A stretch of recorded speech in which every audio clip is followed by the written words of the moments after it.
Bueno, y ahí está grabando. Bien, hoy vamos a comenzar un módulo nuevo de la asignatura. Sería el cuarto, porque ustedes sabemos lo que era sistema operativo de propósito general, RTOS, concurrencia.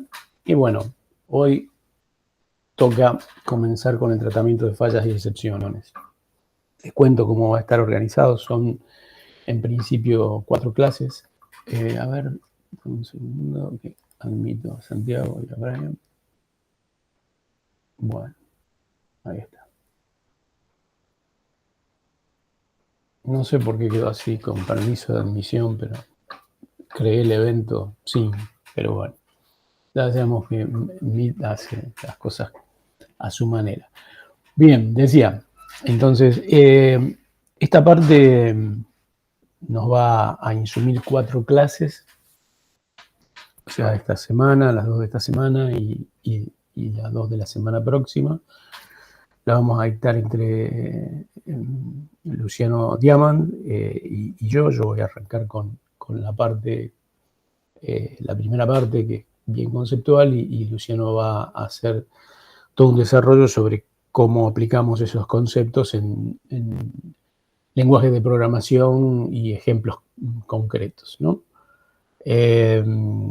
Bueno, obviamente, repito lo que ya dije la otra vez. Yo personalmente estoy completamente de acuerdo con las razones del paro de COAD y las comparto. Simplemente, dado que esto es una electiva y por las características particulares que tiene, que bueno, la mayoría de ustedes tienen cuestiones laborales y etcétera. Estoy dando esta clase, pero exclusivamente por eso. Las razones y los motivos del paro los comparto, y el hecho del paro también, por supuesto, lo comparto. Bueno, entonces, ahí en el campus yo les dejé una presentación, que es la que vamos a ver hoy. Si me dan un segundito, voy a compartir pantalla.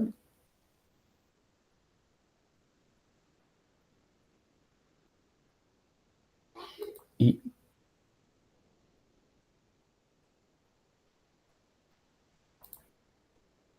bueno,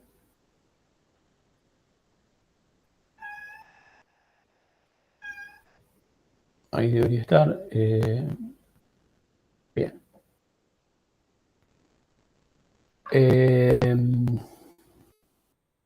Yo lo estoy viendo. ¿Me confirman si ustedes lo ven?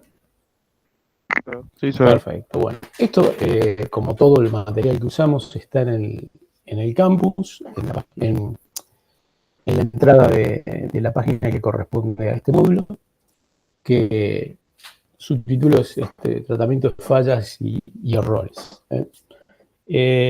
Bueno, ¿de qué se trata esto?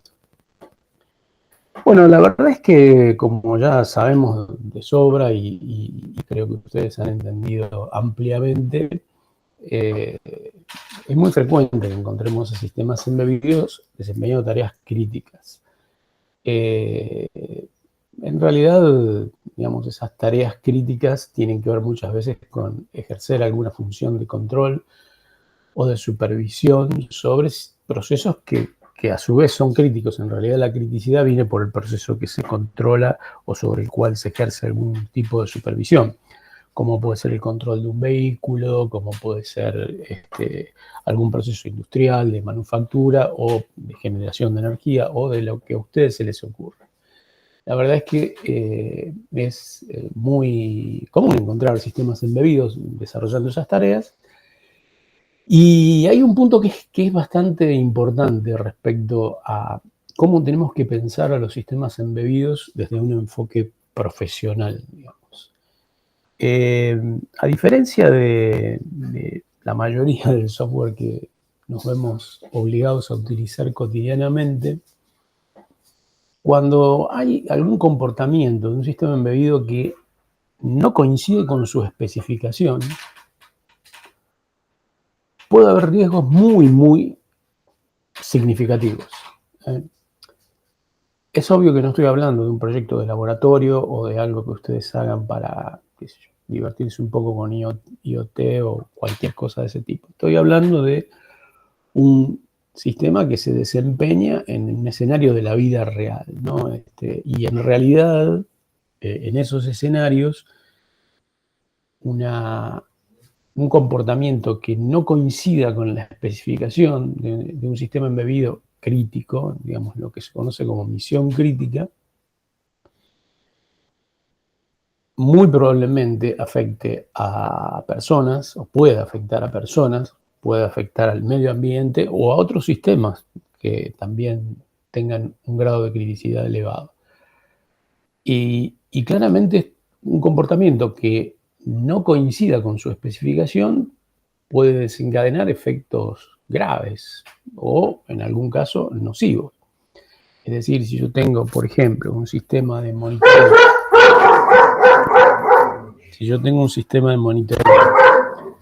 que está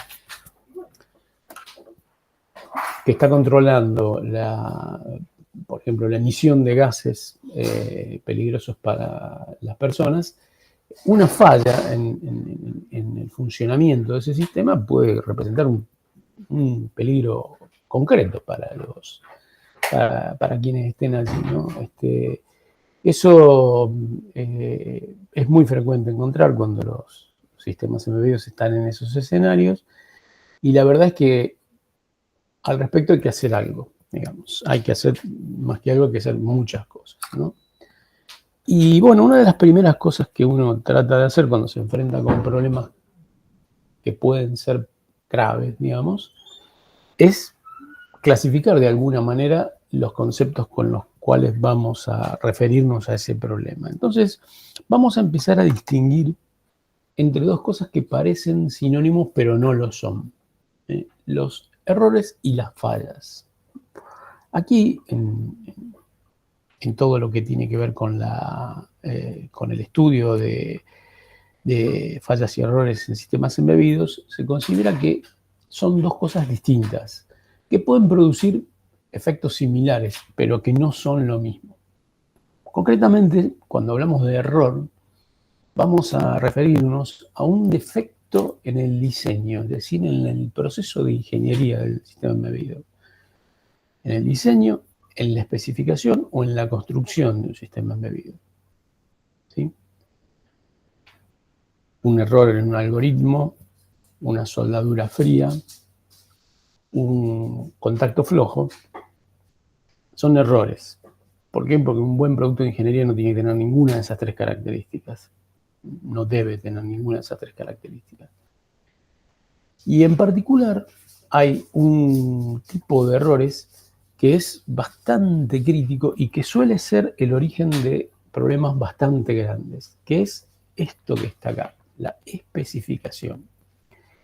Esto es muy importante porque en ingeniería uno no diseña las cosas a partir de una idea así vaporosa, sino que trata de hacer alguna especificación. Uno, cuando piensa en una idea innovadora, puede hacer un prototipo, ensayar, romper todo lo que quiera. Para eso está el laboratorio y para eso están los prototipos, y vamos a ver cómo se hace el modelado más adelante, y vamos a ver que eso es una fase que está en el proceso de diseño. Pero cuando uno va a fabricar un producto para su uso en la vida real, se supone que debe contar con una especificación. Esa especificación es una tarea de ingeniería cuya calidad va a marcar directamente la calidad del producto. Si algo está mal especificado, probablemente haga todo lo que dice la especificación bien, pero si la especificación está mal, no va a cumplir con alguna de las cosas que se espera de ese producto, ¿no?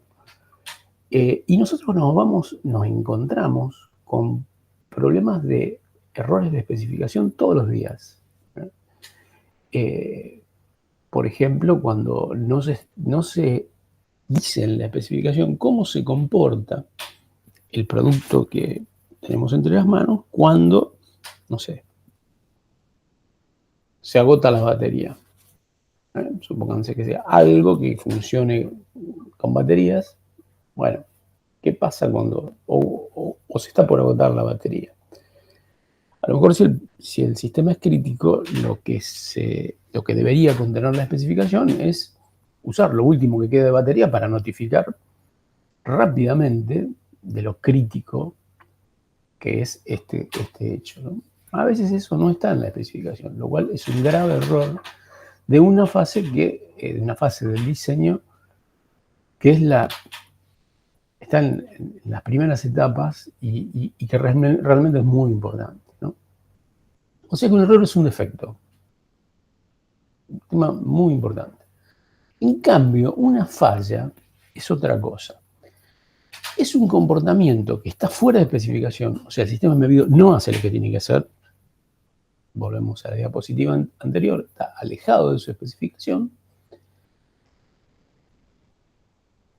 Pero este comportamiento que se produce cuando el sistema embebido está productivo, quiere decir que está funcionando en el entorno para el cual se supone que fue fabricado, fue diseñado y fabricado, y esa falla puede ser visible o no.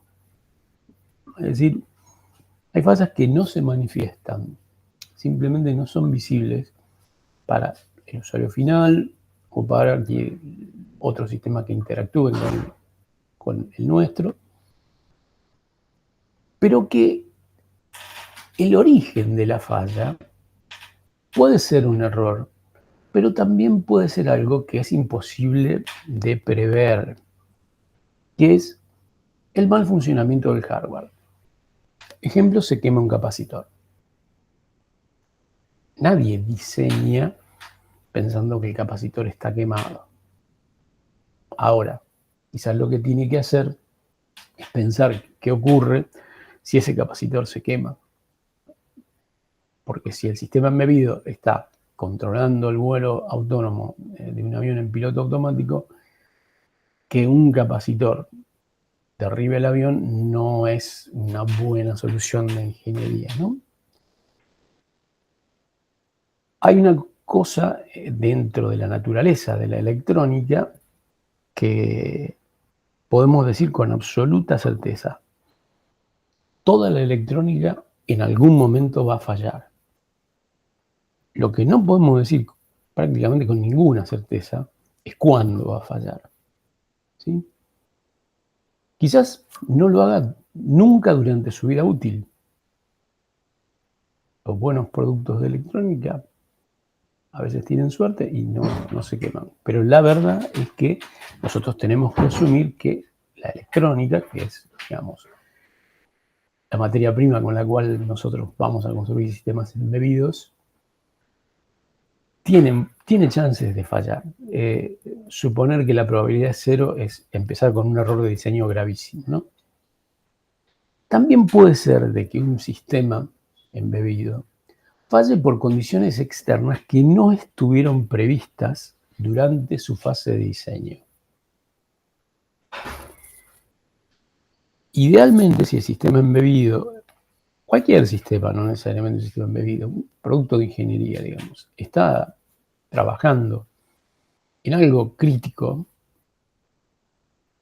bueno, las condiciones externas no previstas deberían ser algo así como que caiga un asteroide. Después lo demás debería tenerse en cuenta.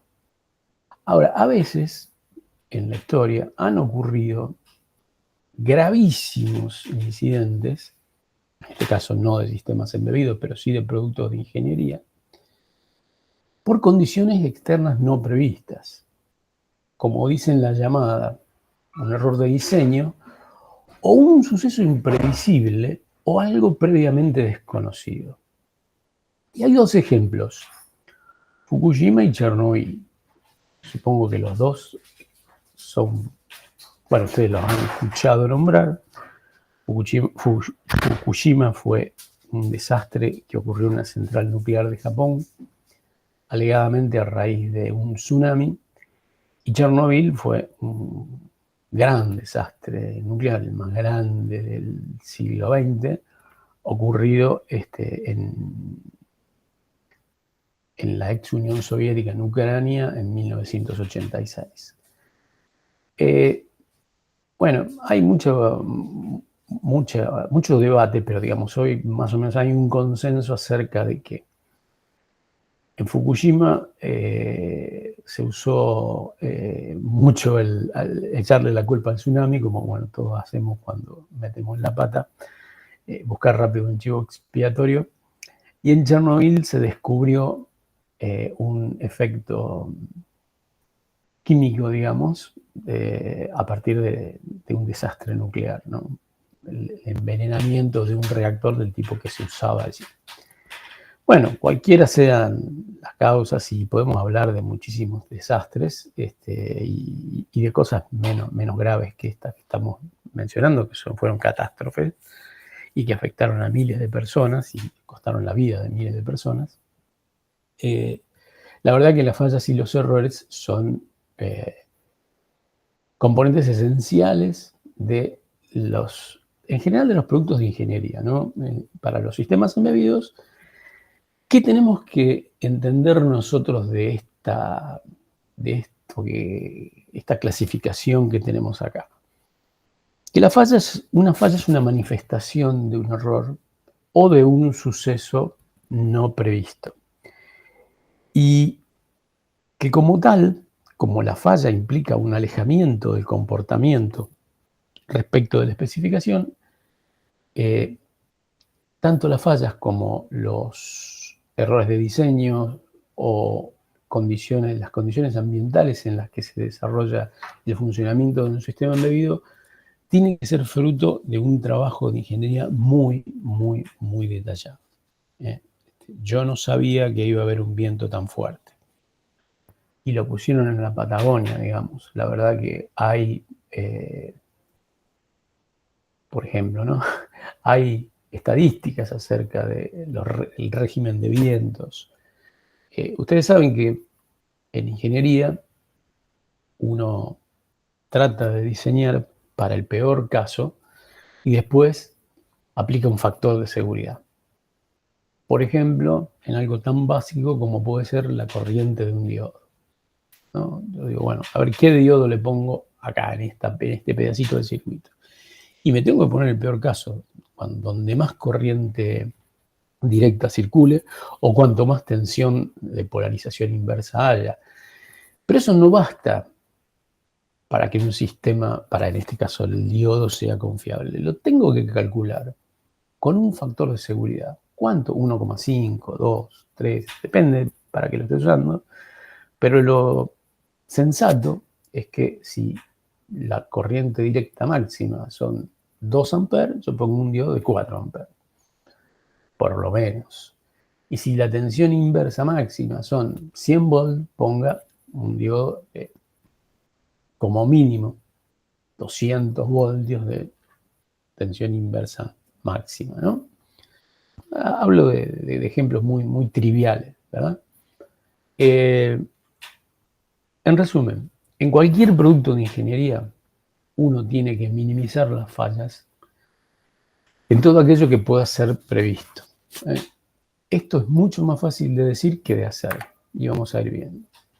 En los sistemas embebidos tenemos una mezcla bastante explosiva, digamos, porque tenemos hardware y software, ¿no?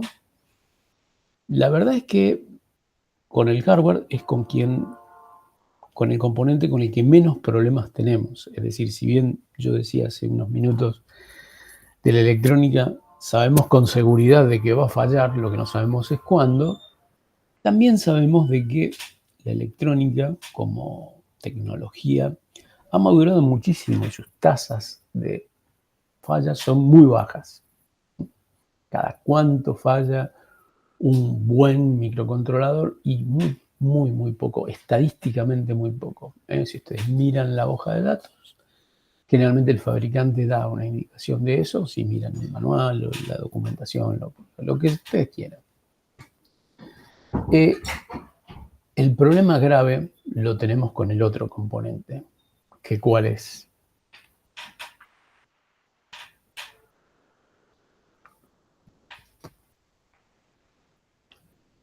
¿Cuál es el otro componente de un sistema embebido? Además del hardware.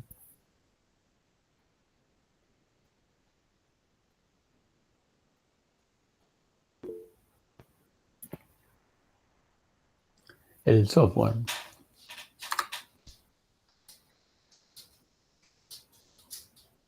Perdón. Están, ¿no?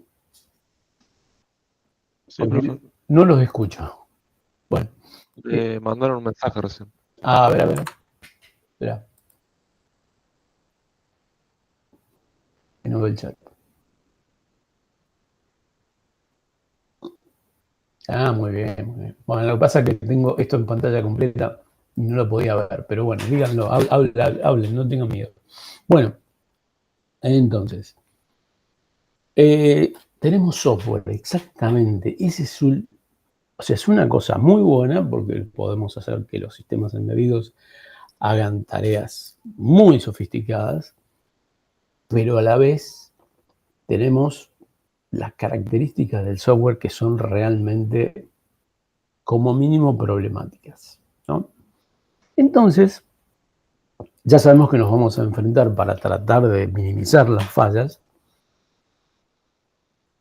con un problema que no es trivial y que no podemos dejar de lado, es decir, y acá hay un tema que quiero diferenciar claramente de lo que es el software en sistemas embebidos respecto a lo que es el software en informática en general.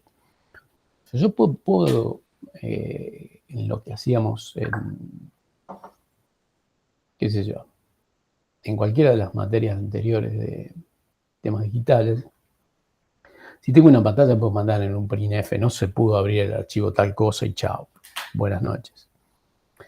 Si yo estoy controlando un vehículo autónomo, que le avise al tipo que se va a hacer bolsa contra una columna, no es gracioso, digamos, ¿no?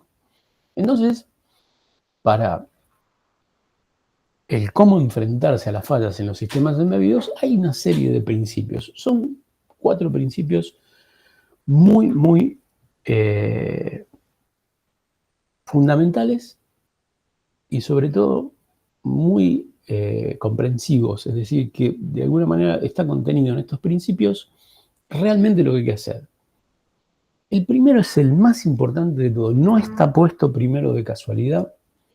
Y esto es algo que tenemos que pensar porque ahora sí estamos en el rol de diseñadores de sistemas embebidos de misión crítica. Siempre, pero siempre, siempre, siempre hay que preservar la estabilidad y predecibilidad del sistema. ¿Qué quiere decir eso?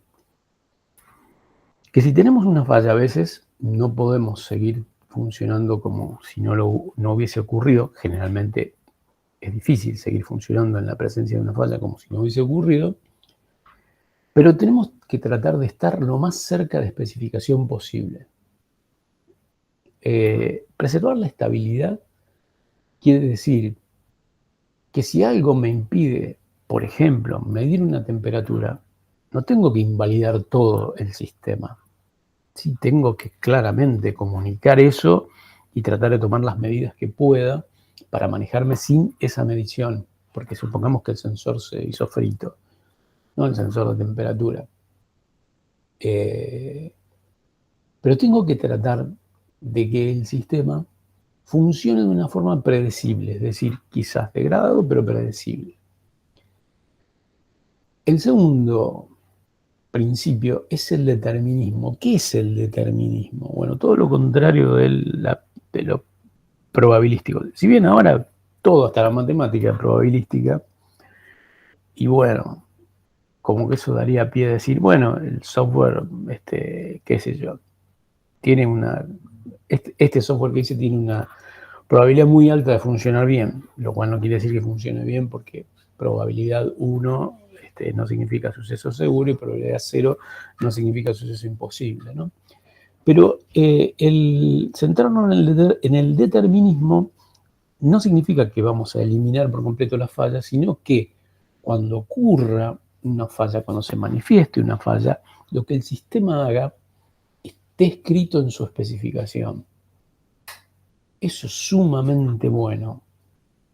¿Por qué? Porque alguien sabe, te vamos a dar un ejemplo, que si hay algo que no se puede solucionar, el sistema se va a comportar de una manera que ya está determinada. Por eso la palabra determinismo. El determinismo viene de usar el principio que sigue, que son los estados seguros. ¿Qué es un estado seguro? Imagínense una máquina de estado como la que conocemos, que han usado tantas veces en la resolución de sistemas digitales y que van a usar tantas veces si les gusta diseñar sistemas embebidos. Bueno, un estado seguro es un estado de esa máquina de estado que representa el sistema, donde se sepa cuáles son los comportamientos que deben esperarse de ese estado y a cuáles señales o eventos va a responder y de qué forma va a hacerlo. Aunque ese sea un estado de falla. Un estado seguro es un estado, en el concepto de estado de una máquina de estados, del modelo de máquina de estados finitos, que está completamente especificado, totalmente enlazado con el ítem anterior, determinismo, ¿no? Y los tres encadenados con el último principio, el principio de recuperación o de modo de falla especificado. Y acá dice en muy pocas palabras algo que es completamente complejo. Voy a tratar de explicarlo y si no se entiende ustedes me paran y tratamos de ver si se puede aclarar. Hay determinadas fallas ante las cuales un sistema se puede recuperar, ¿no? Por ejemplo, si la falla tiene que ver con que hay un desbordamiento de memoria en un algoritmo, que yo no propague ese error de desbordamiento de memoria y direccione con un puntero inválido, y que en lugar de querer seguir por ese camino, que es imposible seguir porque no hay memoria para hacerlo, intente otra forma de manejar los datos que necesito ubicar en esa memoria que había tratado de alojar. O, en el caso de una falla de hardware, si hay un módulo redundante capaz de hacer el mismo trabajo, reintentar la tarea que falló porque el módulo principal está dañado en el otro módulo que tengo ahí de repuesto, esperando que ocurra una falla y que entre a jugar como un jugador suplente que está en el banco, no digo que esperando que se lesione el titular, pero bueno, preparado ante la contingencia de que tenga que entrar. Hay una técnica que se llama redundancia, que se usa muchísimo en los sistemas críticos, donde aquellas cosas que son demasiado importantes como para fallar son duplicadas o triplicadas o cuadruplicadas o n multiplicadas por n. ¿Y para qué se hace eso? Para tener una capacidad de recuperación. O sea, fallé con el que venía funcionando, intento en otro. Hoy eso lo puedo tener, por ejemplo, en los núcleos de los procesadores, lo puedo tener en el I/O de un determinado controlador, lo puedo tener en sensores diferentes, a través de protocolos diferentes. Eso es algo que está embebido, la recuperación está embebida en el protocolo TCP/IP. O sea, vieron el protocolo TCP/IP que usamos para todo, digamos, se usa en Internet. ¿Por qué se impuso por encima de todos? Había protocolos mejores, había protocolos más eficientes. Bueno, había miles de protocolos y hay miles de protocolos, pero el TCP/IP se generalizó. Básicamente, por muchas cuestiones, pero digamos, una de las más importantes es porque estuvo planteado desde el principio pensando que los enlaces de datos podían fallar y que de hecho fallaban muy frecuentemente. Entonces, en la capa 3, que sería la capa de red, se diseñó un algoritmo que corresponde al protocolo IP, que es Internet Protocol, que permite buscar una ruta alternativa cuando quiero conectar dos puntos que están en Internet. De eso tuvimos alguna muestra ayer. No sé si ustedes saben que ayer se cayó todo un pedazo de Internet medio gigantesco que estaba basado en AWS. No sé si alguien sabe algo de eso o si se dieron cuenta. Sí, que te cayeron Mercado Pago y un montón de billeteras virtuales que usaban los servicios de Exactamente. En Amazon. Argentina se notó sobre todo en las billeteras virtuales, pero eso es una cosa que también afectó en Estados Unidos. ¿Por qué? Porque tuvieron un problema con un DNS de la costa este de Estados Unidos. AWS es, para que ustedes tengan una idea, aproximadamente entre el 40 y el 50% de los servicios de nube de Internet en el mundo. O sea, una brutalidad. Por decir, Netflix está entero sobre AWS. Spotify está entero sobre AWS, y etcétera, etcétera, etcétera. Bueno, ¿qué quiero decir con esto? A pesar de que se cayó una parte importante de Internet, no desaparecieron completamente los servicios, si bien, como la falla era muy grande, efectivamente, por decir, no quería pagar con Mercado Pago y no podía, los protocolos de ruteo de Internet a lo menos intentan dar un camino alternativo cuando el camino principal se cae. No fue una falla en un enlace, fue una falla lógica a nivel de resolución de nombres, algo un poquito más complejo, y tuvo un impacto realmente muy grande en todo el mundo, pero es un ejemplo, digamos, de cómo cómo algo se puede recuperar a través de la disponibilidad de alternativas, ¿no? Bueno, y, y hay casos donde uno no tiene una recuperación, pero tiene un modo de falla especificado. Y voy a dar un ejemplo con los... ¿Vieron la línea acá de los troles? ¿Qué pasa por la Siberia? No sé si alguien toma los troles, pero bueno, son vehículos eléctricos, digamos. Es más, son vehículos eléctricos que tienen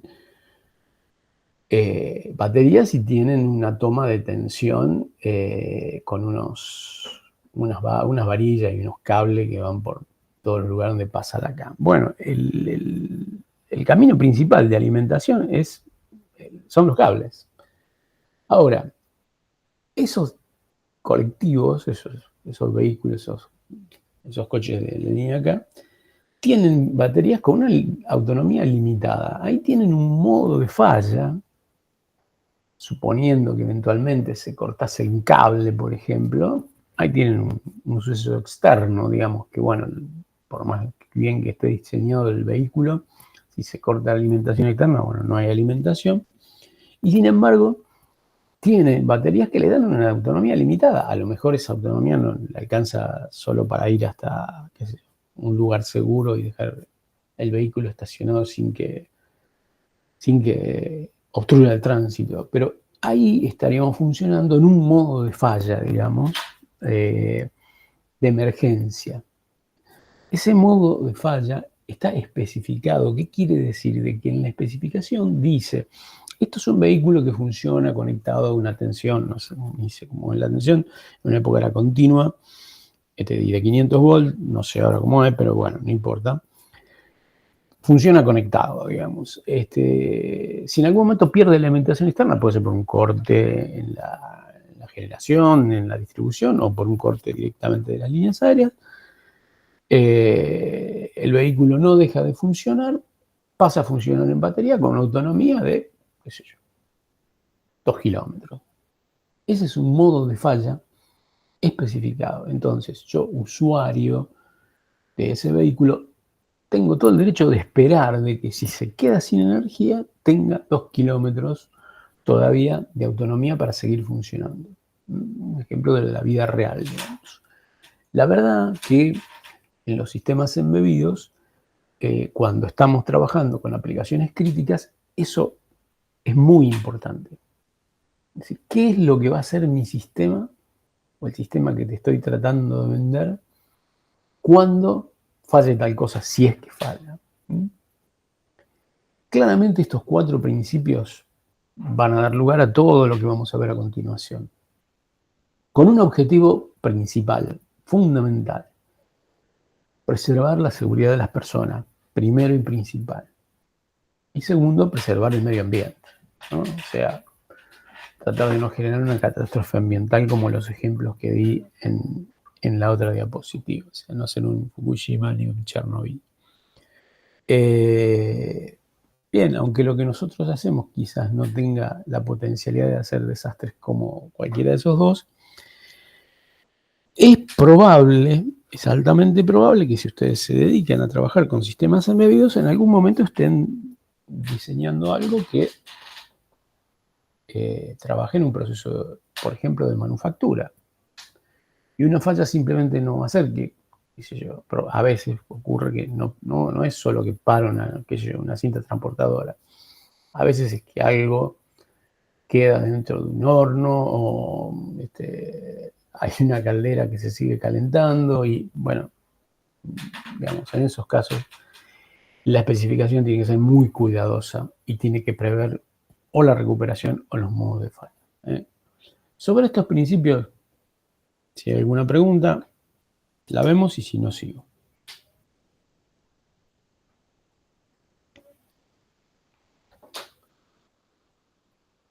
Bien. Hace mucho tiempo, 1985, un señor Laprie, creo que se pronuncia así, que entiendo que era francés, que hizo una taxonomía, ¿no? Una taxonomía que es una clasificación, digamos. Como la ingeniería se basa en, como decía antes, en tratar de comprender los problemas a los que nos enfrentamos, nada mejor que, de alguna manera, ordenar el conocimiento que tenemos sobre la problemática y para que después las cosas resulten más claras en lo que hace a la forma de encarar las respuestas, ¿no? Entonces, decimos que los sistemas embebidos tienen que ser confiables, que esto es algo que se lee de izquierda a derecha, como leemos en cualquier texto, y lo esencial es el rectangulito de la izquierda, la confianza, digamos. La confianza en que, en este caso, aplicada a los sistemas embebidos. Este señor Laprie hizo una clasificación orientada a los sistemas en general, entiendo que bastante orientada a la confianza en el software. La verdad que es un poco contradictorio, parece un oxímoron la frase, confianza en el software. Digamos. Tener confianza en el software es la mejor forma de arreglar la vida al cohete, porque la verdad que el software no está demostrando ser merecedor de mucha confianza en general, ¿no?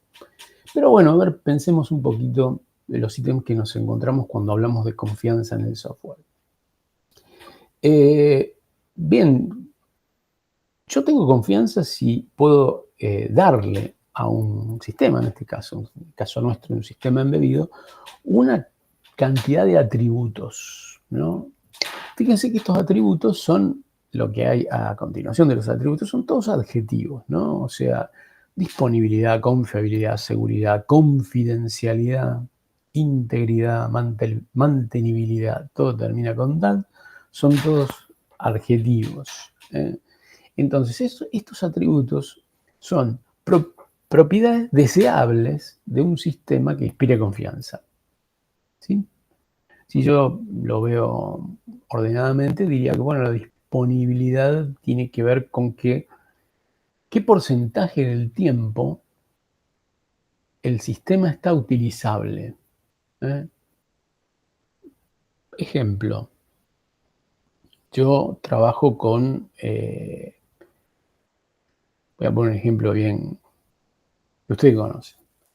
Yo trabajo con el sistema Guaraní. Cargo las notas en el sistema Guaraní.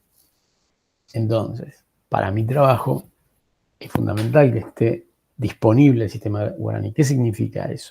Que me permita acceder a la pantalla de login, poner mi usuario, mi contraseña, que me muestre las materias donde yo tengo responsabilidades y que después yo pueda entrar, por ejemplo, donde dice cargar notas. ¿Para qué? Para que ustedes después no se quejen de que no tienen cargada la nota de una asignatura que aprobaron conmigo, ¿no? Bien. Esa disponibilidad es algo que se mide y se mide con un porcentaje. Entonces uno diría, bueno, una cosa que está disponible el 99%, tiene disponibilidad el 99%, ¿a ustedes cómo les impresiona?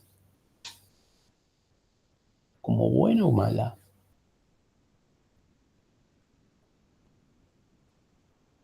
Bastante bueno. Bastante bueno. ¿Saben cómo se saca la disponibilidad?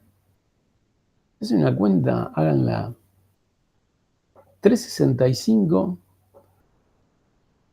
por 24 por 60, eso que da los minutos que tiene un año, ¿no? 365 los días, 24 la cantidad de horas por día, 60 la cantidad de minutos por hora, eso es un número X. Vamos a hacer la cuenta. 525.600. Bueno. ¿Cuántos minutos tiene un día? 24 por 60. Voy a hacer la cuenta con la calculadora. 24 por 60. Dividido, ¿cuánto me dijiste? 500. Vos sacaste la cuenta recién. 500. 525.600.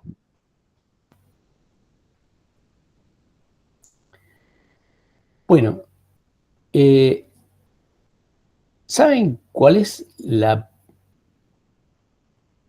probabilidad? No la probabilidad, sino realmente el tiempo de que la medida de disponibilidad de un día en que esté caído el Guaraní, un día entero, 0,27%. O sea que el Guaraní va caído más tiempo que eso. No sé si llega al 80%. O sea que 99,99 es menos disponibilidad que esta de un día por año. Si uno saca la cuenta así, se da cuenta de que hay servicios. Es más, los servicios de red que da AWS, Amazon, Microsoft, Google, ¿saben qué disponibilidad le da? 99,5. Si uno saca la cuenta, eso da más o menos 3 días de caída por año. O sea que los tipos pueden tener caído 3 días seguidos el servicio y ustedes no tienen derecho al pataleo. Así que la disponibilidad es engañosa. Ese 99,99 sigue siendo una disponibilidad, no es infalible, ¿eh? No significa que lo voy a tener todos los días. De hecho, 99,997 es un día de caída por año. Así que piensen que les estoy diciendo, si ustedes contratan algo que no sale poca plata, una máquina virtual en AWS, el pelado Bezos les dice esto, está 99,5 de disponibilidad. Quiere decir que 3 días por año, 3 días y medio, puede estar caído y ustedes no tienen nada que decirle. Ustedes se imaginarán de que cuando uno aplica esto a algo tan crítico como, por ejemplo, controlar un alto horno, controlar un reactor nuclear o controlar, qué sé yo, una central hidráulica o cualquier otra cosa del mundo real, digamos, esos números pasan a ser bastante críticos. No sé si se entendió un poco todo este jueguito con los números, es para que tengamos en cuenta el nivel de exigencia. En los sistemas embebidos, la disponibilidad tiene que estar por encima, sistemas embebidos críticos, de los 5 9. ¿Qué son los 5 9? 99,999. Un dígito más. Te dirán, bueno, es despreciable el tiempo en que está caído. No, no es despreciable. Son algunas horas. ¿Se bancan que la central nuclear esté algunas horas sin control del núcleo del reactor? No, no se lo banca nadie. Nadie tiene un sistema así. Entonces, ¿qué me dirían? Bueno, listo, no se puede, chao, a otra cosa. Dediquémonos a las bellas artes. No, esperen. Se ponen 2 sistemas, 3 sistemas, 4 sistemas iguales, paralelos, y reducen la probabilidad. Temas son 5 9 independientes. ¿Eh? son 5 minutos Con 5 nubes son 5 minutos. Bueno, por eso. al año. Al año. ¿No te tiemblan las piernas si yo te digo 5 minutos en el núcleo solo sin que vos sepas qué está pasando? Ah, sí, obvio, en este caso sí. Bueno. Claro, pero si vos tenés 2 sistemas redundantes, la probabilidad se multiplica. Exactamente. Bueno, todo este jueguito es para que pensemos en qué crítico que es y cómo hay que tomarse esto muy, muy, muy, muy en serio. Pero bueno, creo que quedó bastante claro. Bueno, la confiabilidad es algo que es un atributo más vaporoso. La disponibilidad se puede medir. Fíjense de que llegamos a hacer estos ejercicios de las 3 horas, los 5 minutos, etcétera, etcétera. La confiabilidad es algo un poquito más vaporoso, como si yo digo, bueno, mira, qué sé yo. Si vos comprás un micro de NXP, la probabilidad de que falle es 0,0000, no sé, 10 a la menos 20. De que en un momento el micro se quede clavado, o qué sé yo, o te dé una señal que tiene que transicionar, no transiciona, una pata, qué sé yo, pero no es 0. La verdad que la confiabilidad es un atributo, como les decía, más cualitativo, menos mensurable, viene, sí, con mucho estudio estadístico. Entonces, ¿cuál es el punto? En los sistemas críticos, lamentablemente de los más críticos son los sistemas militares. Ya vieron, ahí se gasta plata sin preguntar. Lo que se hace es usar, no solo usar los sistemas redundantes, sino los componentes, usar aquellos que tienen una especificación muchísimo más estadísticamente sólida. De hecho, los que fabrican componentes, hay una categoría específica que son los componentes que tienen el atributo, en una época se llama 1000, pero no por DLA 3, sino por military. Son lo que se usa en aplicaciones de defensa, digamos, ¿no? Que en definitiva simplemente tienen su proceso de fabricación, digamos, con algunas medidas bastante más estrictas respecto a seleccionar o descartar, digamos, aquellas cosas que tienen alguna chance lejana de fallar en etapas iniciales de la producción, ¿no? Bueno, la seguridad es un poco el contexto en el que todo esto se desarrolla. Después viene el cuarto ítem que realmente podemos decir que no existe más, que es la confidencialidad. O sea, como todos sabemos, a todos nos espían. Y eso es real hasta para los sistemas embebidos críticos. Porque de hecho han sido vulnerados sistemas embebidos que controlaban procesos críticos, por ejemplo, centrifugadora de uranio. Bueno, la integridad tiene que ver con la capacidad del sistema de defender su especificación, digamos, en cualquier escenario.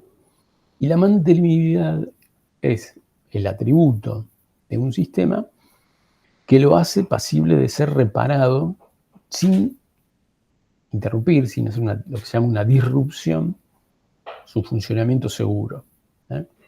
Son todas cosas, como ustedes pueden ver, deseables, están en verde esperanza, digamos, ¿no?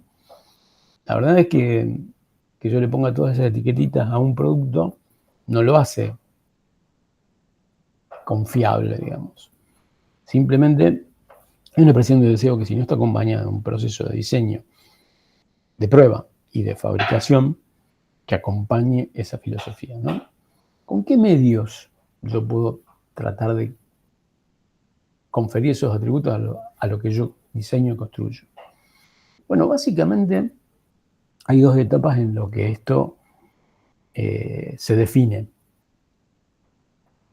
Esta confianza, digamos.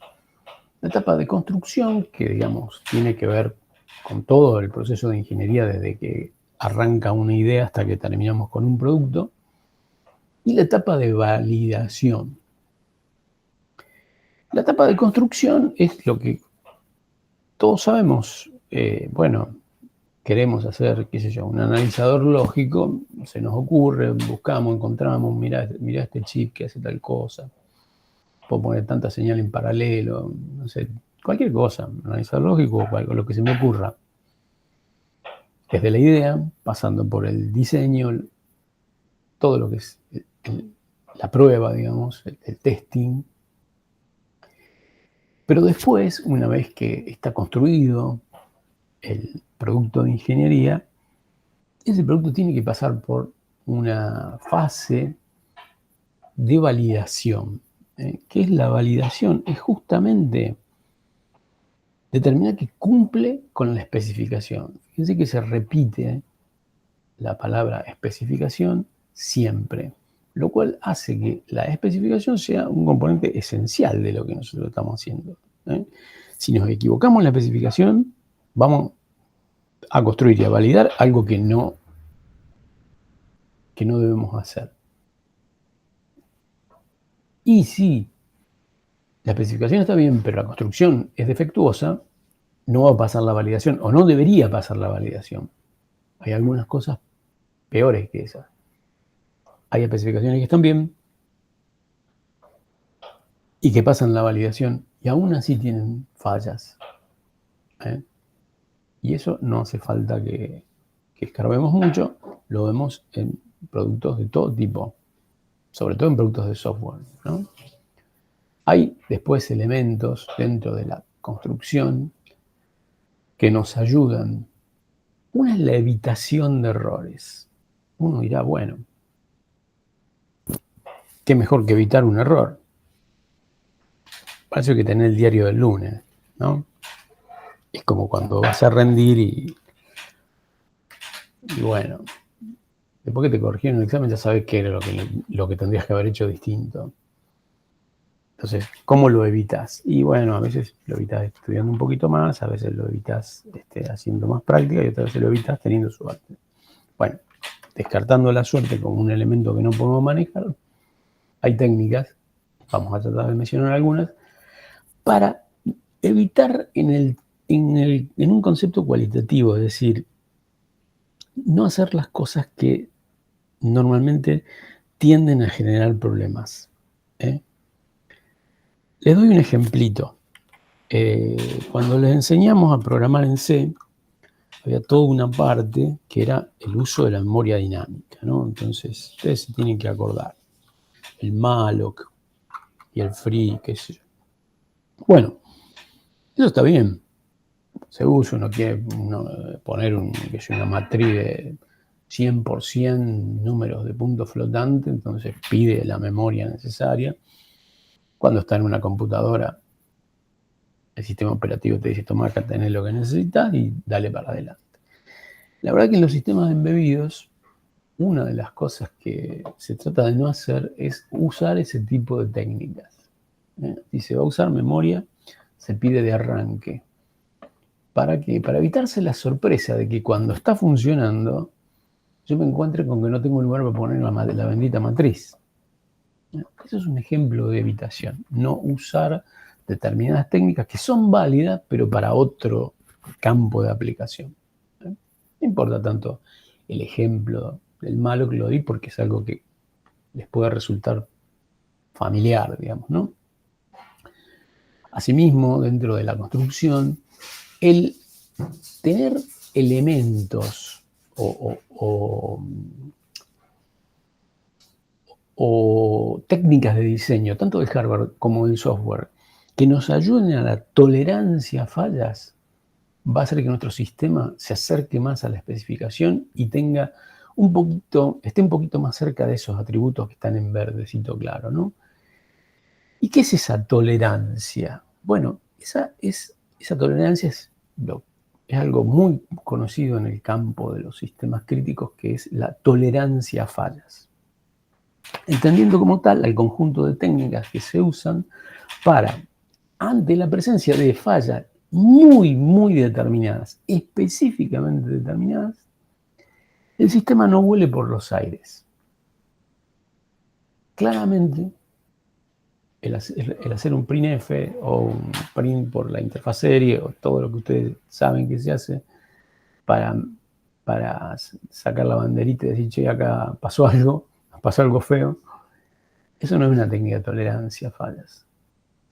Por ejemplo, la técnica de tolerancia a fallas podría ser que, bueno, si no puedo alojar memoria para esa matriz tan gigantesca, haga las cosas con menos memoria y quizás con un poquito más de cálculos complejos, ¿no?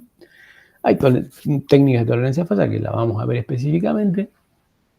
Eso está en la fase de la construcción. En la fase de validación hay dos técnicas que se aplican. Hay varias, pero digamos, las podríamos resumir, digamos, en dos. Una que es, ante la evidencia, saquemos el bicho, el bug. Es decir, estamos validando un sistema, estamos corriendo pruebas de validación, lo vamos a ver más adelante. Encontramos que en una determinada situación no se comporta de acuerdo a su especificación. Entonces, bueno, buscamos cuál es la causa de que no esté dentro de esa... que en esa circunstancia no cumple con la especificación, y vamos tirando del hilo hasta que encontramos el origen de la cuestión. Decimos, era este Malloc, o era, no me quiero enseñar con el Malloc, o era, mira, este algoritmo que pusimos acá para encontrar, qué sé yo, para calcular la transformada rápida de Fourier. Está mal, tiene un error. Bueno, remover ese error, ¿no? Eso es algo bastante común. Digamos, en la fase de validación uno encuentra errores y lo que hace es tirar del hilo hasta que sale el error. Más o menos como cuando uno mandaba a compilar y aparecían un montón de simbolitos rojos de error y uno, bueno, lidiaba hasta que encontraba cuál era el punto y coma que faltaba. No, bastante frecuente. Bueno, eso es algo bastante común que ustedes ya experimentaron de alguna manera y que sigue vigente, por supuesto, ¿no? Hay otra cosa que es bastante más difícil, que es el pronóstico.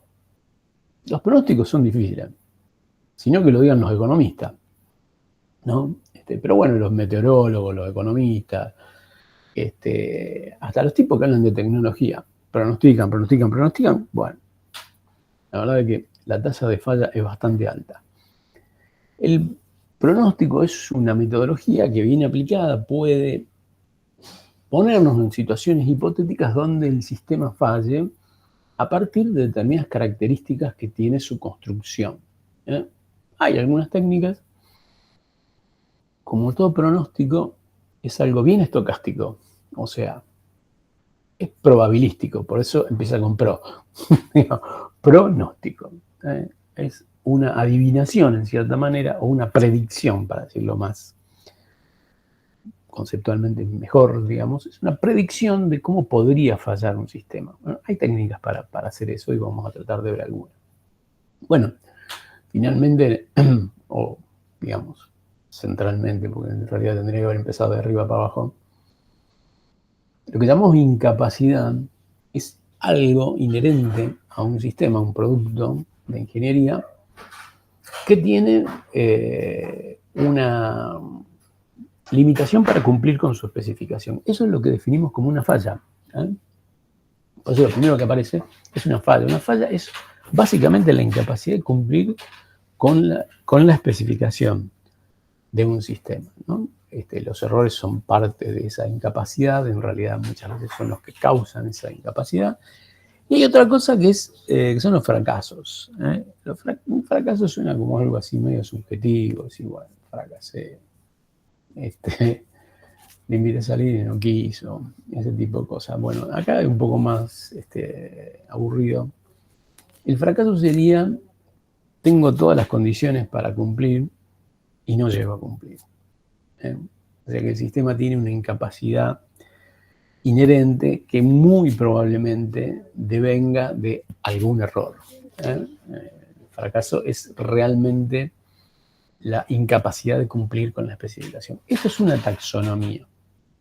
Uno la puede explotar mucho más, esta taxonomía. Hay otras taxonomías.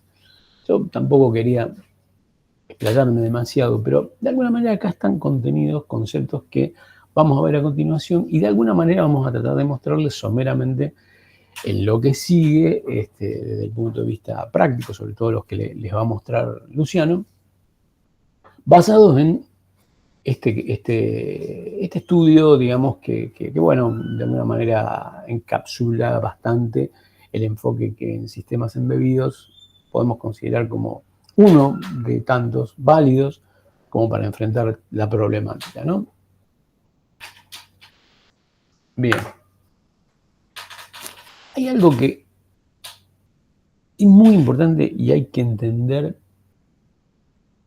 y hay que entenderlo porque esto es válido para cualquier producto de ingeniería. Hay tres etapas claves y que están siempre en la vida de un producto de ingeniería, que son los tres rectángulos coloreados. El verde, que es el de diseño, el celeste, que es el de construcción, y el anaranjado, que es la etapa de producción. La etapa de diseño, uno está creando un producto, bueno, y hace una serie de cosas. Ahora nos metemos dentro del diagrama de Chiari, a ver qué significa cada uno de esos modulitos que hay ahí. Pero esencialmente en la etapa de diseño es lo que nosotros venimos haciendo, lo que ustedes vienen haciendo, aprendiendo técnicas para diseñar, en nuestro caso, sistemas embebidos. Fíjense que este proceso de diseño arranca de lo que está acá a la izquierda, que son los requerimientos. Esto es muy importante. Entender los requerimientos de un producto de ingeniería es una etapa esencial. ¿Por qué? Porque normalmente uno va a hacer un producto que va a funcionar en un contexto donde los tipos que lo van a usar o aquellos que van a pagar por él, digamos, no son ingenieros electrónicos especialistas en sistema embebido. O a lo mejor sí, pero es muy raro. Normalmente no lo son. Entonces, ¿qué es lo que esa gente sabe? Sabe mucho de lo que tiene que hacer. Si ustedes, por ejemplo, están diseñando algo para una siderurgia, un sistema embebido para algún tipo de control o supervisión en una siderurgia, seguramente con los tipos que hablen saben un montón de siderurgia. Saben de temperaturas, de mezclas, de carbono, cuánto níquel, cuánto cadmio, cuánto mineral de hierro, la ley del mineral de hierro. Y eso saben un montón. Es más, saben lo que ustedes no van a llegar a saber, ni les va a interesar saber mucho. A esa gente yo tengo que escuchar y tengo la etapa de requerimientos, significa traducir lo que esa gente necesita en el segundo cuadrito, que es la especificación. Esa especificación es lo que rige la vida útil del producto de ingeniería que ustedes están diseñando. Esto no vale solo para los sistemas embebidos, para cualquier cosa en ingeniería que uno intente producir, diseñar, sea una creación nueva, sea una mejora, lo que ustedes quieran. La especificación es la descripción exhaustiva y sobre todo correcta de lo que se espera de ese producto de ingeniería, lo que debe esperarse de ese producto de ingeniería. La especificación tiene que ser tal que todo aquello que no esté contenido en la especificación no es susceptible de ser exigido al producto que ustedes van a producir, van a fabricar. Pero todo lo que está en la especificación es completamente exigible y se espera que el producto que ustedes hacen sea confiable en los términos del slide anterior si se mantiene dentro de lo que dice esa especificación. Es muy importante porque la especificación es un puente entre dos mundos, entre la gente que sabe de siderurgia, para el ejemplo que di antes, y ustedes que son ingenieros electrónicos que trabajan en electrónica digital y con sistemas embebidos. En la especificación, ustedes no van a poner, qué sé yo, el conversor analógico digital de 16 bits, tanto tiempo mínimo de conversión, eso no es parte de la especificación. Lo que sí es parte de la especificación es que el sistema va a reaccionar en un tiempo totalmente determinado a la presencia de una situación crítica reportada por un sensor. A los tipos que encargan esto no les interesa si usan un conversor analógico digital, si usan, qué sé yo, un contador, un registro de desplazamiento o lo que fuere. Problema de ustedes.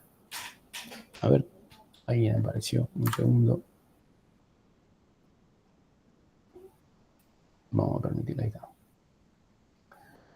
Decía, entonces, ustedes van a elaborar esa especificación y, consejo, nunca salten de los requerimientos de la construcción. ¿Por qué? Porque después de la especificación, el proceso es así, requerimiento, especificación, viene esto, validación. ¿Qué es la validación? El proceso mediante el cual quienes van a pagar por esto dicen, sí, eso es lo que yo quiero. Eso es exactamente lo que yo quiero. Ustedes en la especificación van a poner, esto funciona así, así, así. No funciona. De vuelta, no, porque tiene un conversor analógico digital, o tiene un timer, o tiene una comunicación y cuadrado C. No le importa a nadie eso, más que a ustedes. Ustedes van a decir, bueno, esto funciona con esta máquina de estados, esto funciona cuando hay una alarma, hace tal cosa, cuando se rompe esto, hace tal otra, etcétera, etcétera, etcétera. En un lenguaje comprensible para quien es siendo destinatario de ese producto. Eso es lo que se hace en esta fase de la validación. Yo no debería pasar de la validación a la construcción, es decir, al famoso int main, ni a poner una protoboard ni nada, si no tengo completada la fase de validación. Esto es un proceso, fíjense, que tiene unas flechitas para atrás. ¿Qué significa esto? Que puede que en la fase de validación, uno, revisando con los destinatarios del producto, se dé cuenta de que en realidad ellos necesitaban una cosa que no habían dicho. Cuando dicen, bueno, pero esto sí, la temperatura tal, está por debajo de los 150 grados, tiene que hacer tal cosa. Bueno, pero no me lo dijiste, entonces no, ¿qué haces? Si bueno, lo hago como está y como dice la especificación, no. Se va para atrás. Probablemente haya que tocar la especificación o probablemente haya que tocar los requerimientos. Por eso tiene estas flechitas. Acá hay una serie de iteraciones. Todo este proceso es iterativo. ¿Hasta cuándo? Hasta que, de vuelta, los que van a usar esto digan, che, esto realmente es así. Ustedes hasta acá no hicieron una línea de código, no pusieron no enchufaron un cablecito en la protoboard. No hicieron nada. Esto es todo, si quieren, y realmente yo les aconsejo que lo hagan así, lo pueden hacer con herramientas informáticas que vamos a ver en la parte de modelado, que sirven para mostrar, vino como cuando el arquitecto te muestra el render de algo que te va a salir un ojo de la cara y después no va a ser así, pero bueno, de alguna manera esa validación en otras áreas de la tecnología es sumamente utilizada y esencialmente sirve para completar la especificación. ¿Por qué es tan importante la validación? Porque si vos tenés la aprobación de los destinatarios del producto que estás haciendo, tenés una especificación validada. Es una redundancia, pero una especificación validada te habilita a vos a decir, yo si fabrico una cosa que hace exactamente lo que dice esto, ya está, no se pueden quejar. No pueden pedir más nada. Ojo, porque pasa mucho. Pasa en todos lados. Pasa en ingeniería. Pasa en las ingenierías muy maduras, como puede ser la ingeniería civil, la ingeniería mecánica, la ingeniería electrónica. Y pasa en otros campos de la tecnología donde no hay tanta madurez. Por ejemplo, el software, donde la gente que va, los destinatarios de los productos de tecnología dicen, pero ahora que me mostrás esto terminado, me gustaría que acá tenga tal cosa. Bueno, la verdad que, digamos, eso será para la versión 2.0. Cuando yo tengo la especificación validada, lo que voy a hacer es trabajar sobre la especificación.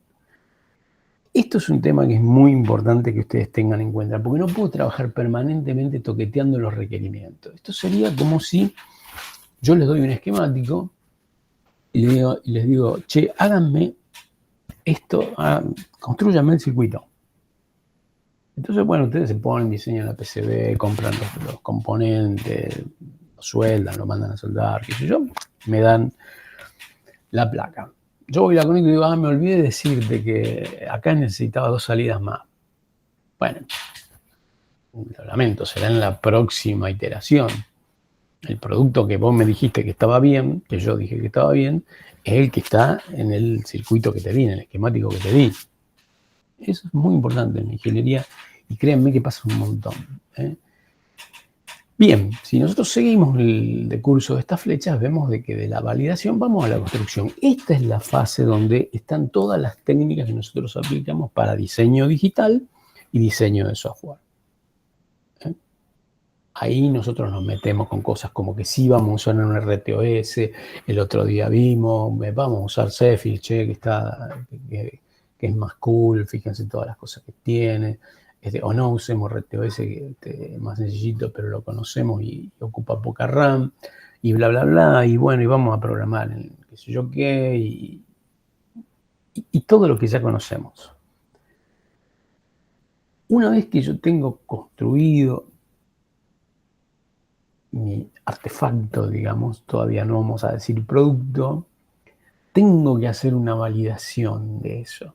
Y la validación tiene que ver con algo que estaba en la diapositiva anterior, que es esto, la remoción de los problemas. Esto viene, fíjense, no por casualidad está acá, la remoción. La remoción significa, en la validación, esta flechita que está acá. Vuelvo a la construcción para cambiar ciertas cosas que son un problema, ¿verdad?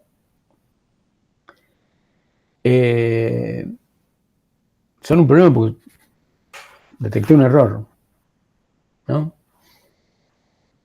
Ojo, yo no salgo de la fase de construcción cuando compila sin errores. Para eso están los tests que vamos a ver un poquito más adelante.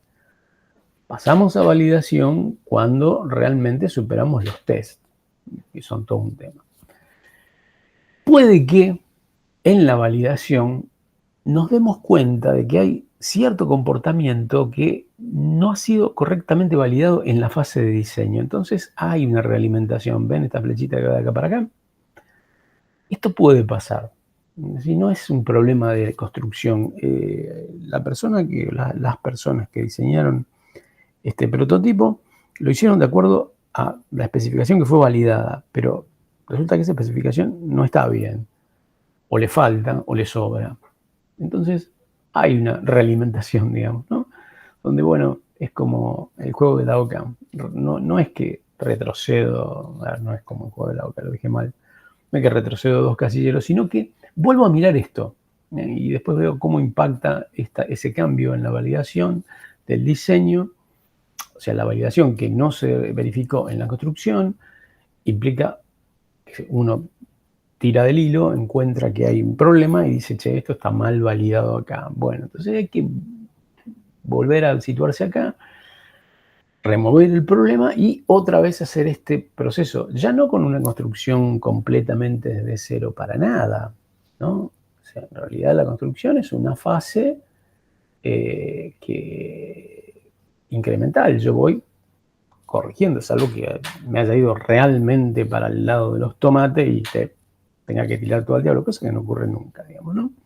Pero bueno, hay puntos, digamos, de realimentación. Bien, si un sistema, un producto de ingeniería, digamos, pasa la fase de validación, usted tiene una flechita acá que va a producción.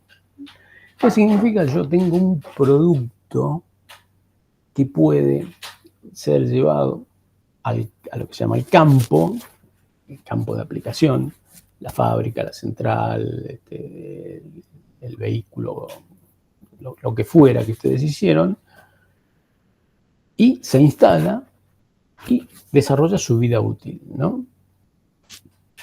Puede que, estando en producción y verificándose de que realmente se comporta de acuerdo a su especificación, a alguien se le ocurra una mejora. De hecho, pasa todo el tiempo. Nos basta con ver cualquier producto tecnológico, una PC, un celular, cualquier cosa, un micro. Claramente la versión 14 mejor que la versión 10, a veces. Promoción no válida para los sistemas operativos, podríamos decir.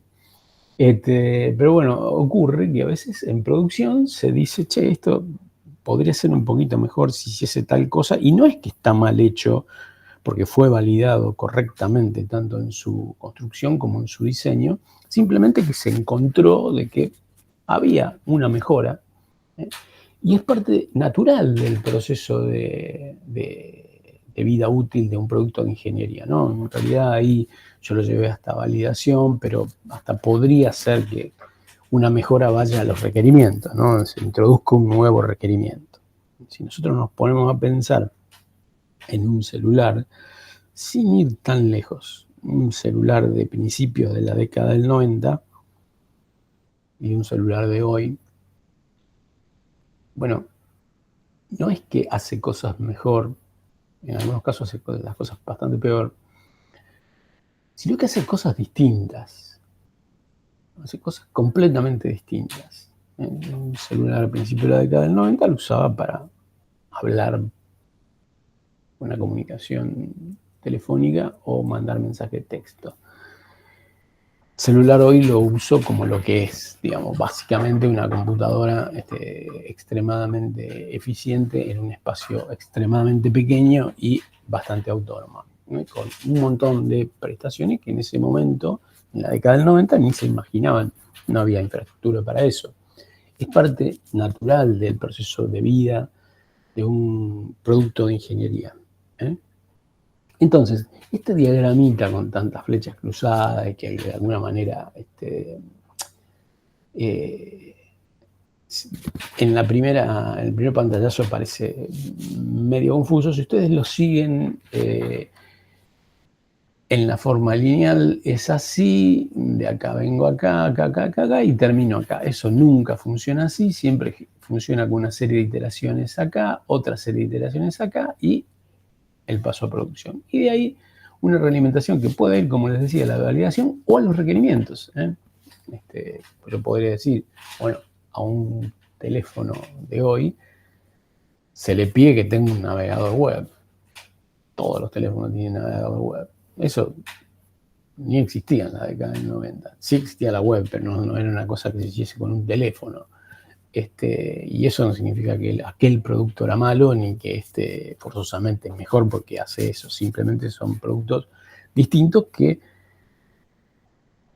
están relacionados por una evolución, ¿no? La mejora, de alguna manera, es el camino con el cual la ingeniería evoluciona, ¿verdad? Bien. Esto podríamos decir un proceso bastante genérico que se aplica a cualquier producto de ingeniería o casi cualquiera, esencialmente a los que a nosotros nos interesan, todos los que tienen que ver con la electrónica digital, digamos, y en particular con los sistemas embebidos. Y hay que grabarse a fuego este tema de saltar casilleros es algo muy malo, muy malo. No hacer una especificación y tratar de construir un producto es un problema muy serio. Ahí les puedo pronosticar con casi la total seguridad de que va a fallar. Si no tienen una especificación, no tienen a qué adherirse. Entonces, la especificación la tienen que hacer sí o sí. ¿Alguna pregunta con esto? Por mi parte, no. Lo dejé abrumados. Bueno, errores en el software. Ustedes saben que los errores en el software son más los errores que las líneas que están bien. Y acá lo tenemos el flaco medio hippie que dice que el camino más eficiente que encontramos para librarnos de todos los bugs fue librarnos del software. O sea, ¿qué es lo que garantiza que no haya bugs? Lo que no tiene software, que prácticamente no es ninguna cosa, porque hoy en el mundo podemos decir que todo tiene software, ¿no? Vamos a hablar un poquito de los errores en el software, porque claramente esta es una materia que está muy orientada al software, en particular al software de los sistemas embebidos, y bueno, los bugs son algo que justamente un bug uno puede, en realidad, si uno traduce literalmente, bug es bicho. Bueno, más allá de la etimología de la palabra y lo que fuere, desde el punto de vista, digamos, conceptual, uno dice, bueno, un bug es un error en el software. Un error en los términos de los que venimos charlando, ¿no? O sea, un defecto de nuestra habilidad como programadores, digamos, ¿no? Bueno. Y acá viene un poco, ¿qué hacemos con los errores? ¿Qué hacemos con los errores? Cuando estamos compilando y hay que resolverlos. La verdad es que hoy estamos en un buen momento para el tratamiento de errores.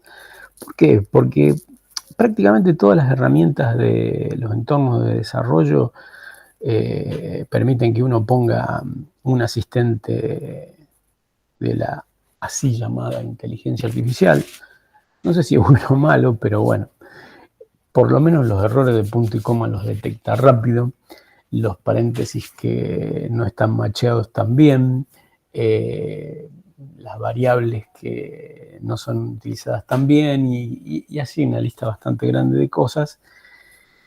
Introduce otra serie de problemas, ¿no? Ustedes, si tuvieron la posibilidad de usar cualquier herramienta de desarrollo con algún asistente de estos, como el Copilot o cualquiera de esos, ven que todo el tiempo está proponiéndoles cosas que, bueno, es bueno, digamos, es bueno porque a veces uno se libera de las cosas más rutinarias, más burocráticas, digamos, porque te lo sugiere el asistente, pero a veces comete el error de no revisar lo que te sugiere el asistente, así que les digo, usen eso todo lo que puedan, pero revísenlo, digamos, ¿no? Bueno, el punto acá es, hay que separar claramente dos etapas. Una parte es cuando estamos construyendo un sistema, es decir, estamos haciendo el software y depuramos y esta función compila y esta otra función no compila y el main, bueno, esa es la fase de construcción. Y los errores que aparezcan, obviamente, son errores que con los cuales nosotros podemos lidiar y a lo mejor nos llevan días encontrar cuál es la causa y nos amargan la vida y bla, bla, bla, pero tienen una gran ventaja. Eso no ocurre lejos de nuestros dedos, digamos. El sistema está ahí, yo lo tengo bajo control, si las cosas se ponen feas lo desenchufo y listo, y no rompo nada, generalmente. Ahora, ¿qué pasa si yo ya pasé la fase de construcción y aparece un error? Aparece un error que, digamos, un error desde el punto de vista de los que venimos charlando no está bien. Yo diría, aparece una falla. Acá hay una palabrita nueva que son las excepciones. Una excepción es una situación no esperada en el decurso normal de un programa. Que puede ser originada por un error o puede ser la manifestación de una falla. Por ejemplo, yo quiero ir a guardar un archivo, una cosa muy simple. Estoy usando el Excel. Quiero guardar un archivo y tiene un problema el almacenamiento masivo.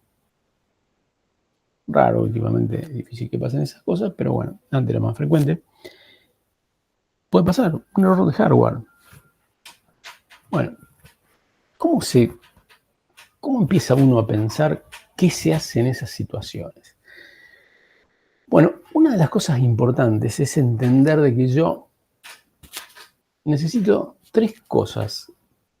Necesito tomar nota de 3 cosas en el momento en que aparece una situación excepcional, que puede ser una falla, repito, manifestación de un error o de una excepción por, como dije antes, por ejemplo, una falla en el hardware. La primera de las cosas a determinar es el contexto, es decir, ¿dónde me apareció el error? ¿Qué estaba haciendo el sistema cuando apareció el error?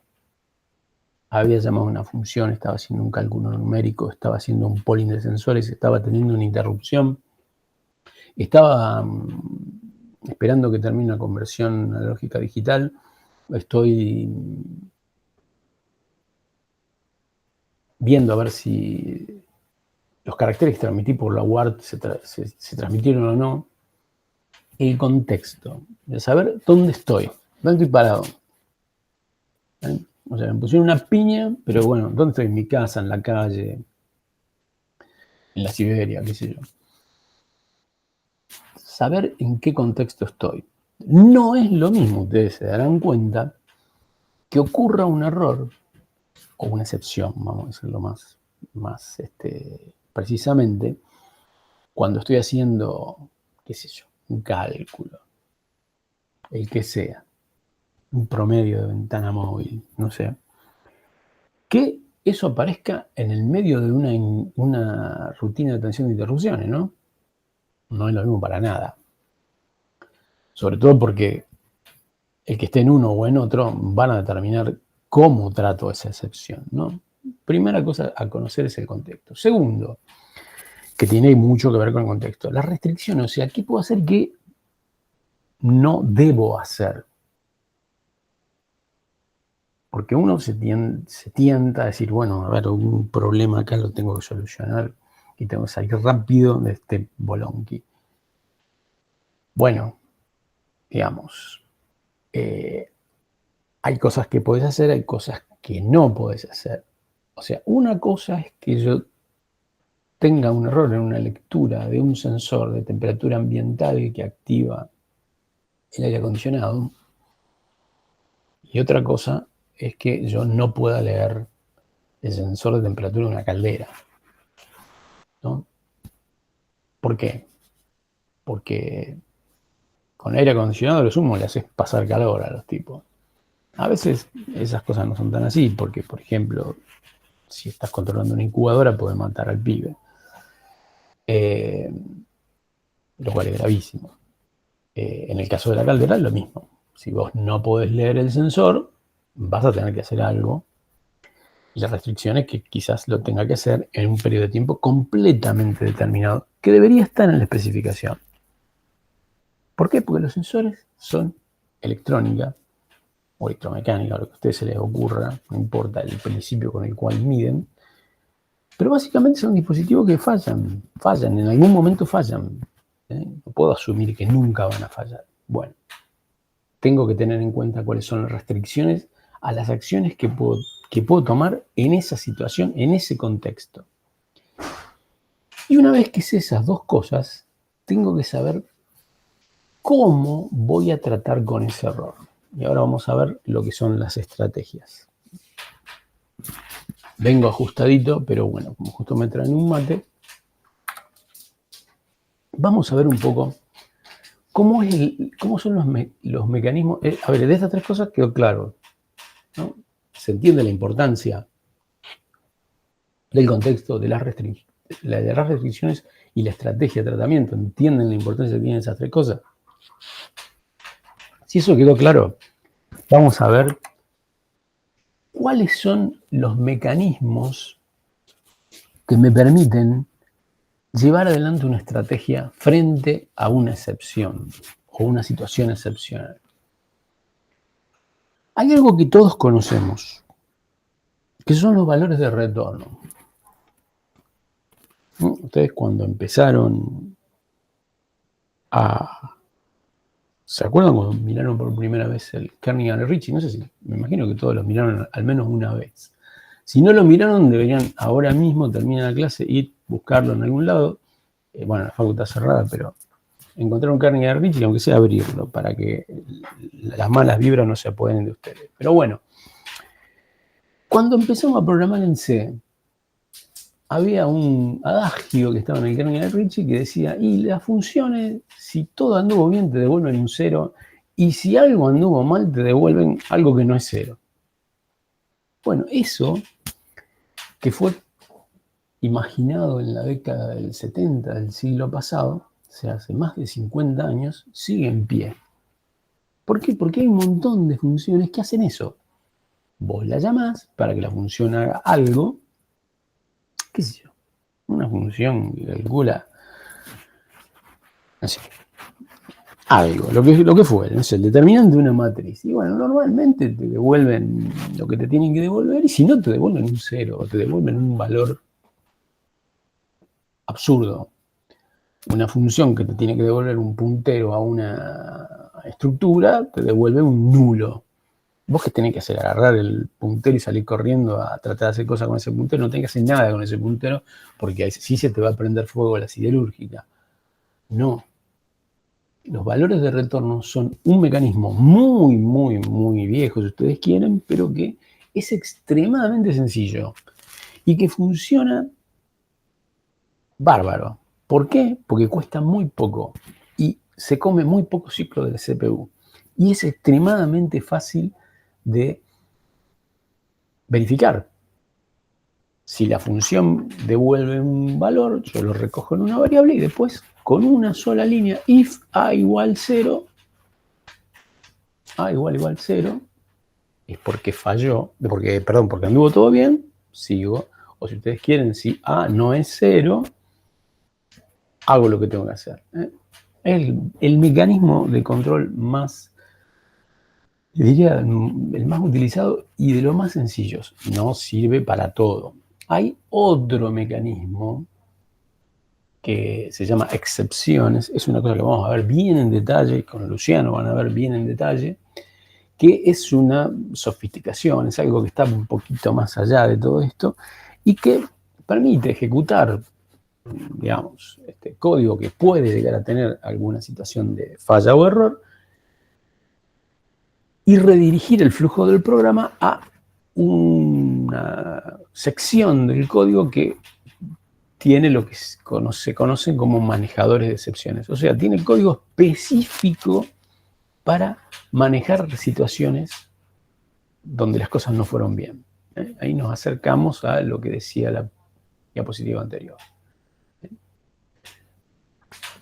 No finalmente, porque hay muchos mecanismos de control, hay rutinas de manejo de errores, que en realidad es un poco una variante de lo que les decía de excepciones. Una rutina de manejo de error es lo que uno hace cuando hace un código realmente bien pensado, bien diseñado, y verifica de que algo no anduvo.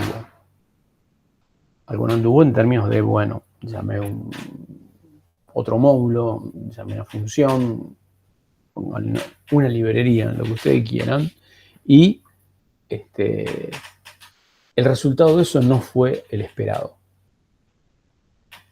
Eso es algo muy utilizado y que, bueno, lo vamos a ver. Durante el desarrollo de software, yo tengo distintas estrategias para reducir fallas y errores. La primera es una de detección. Son las estrategias de detección que me permiten insertar en el código puntos como test points, ¿no? Una aserción, por ejemplo, es un ejemplo, ya lo vamos a ver más adelante con ejemplos en el código, que donde se pone una macro, por ejemplo, supongamos que estemos programando en C, se pone una macro y si algo no da verdadero, el programa falla directamente, porque esto se hace durante el desarrollo del software. Falla significa que saca un lindo mensaje en pantalla y no funciona más.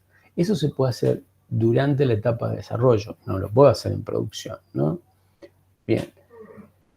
Las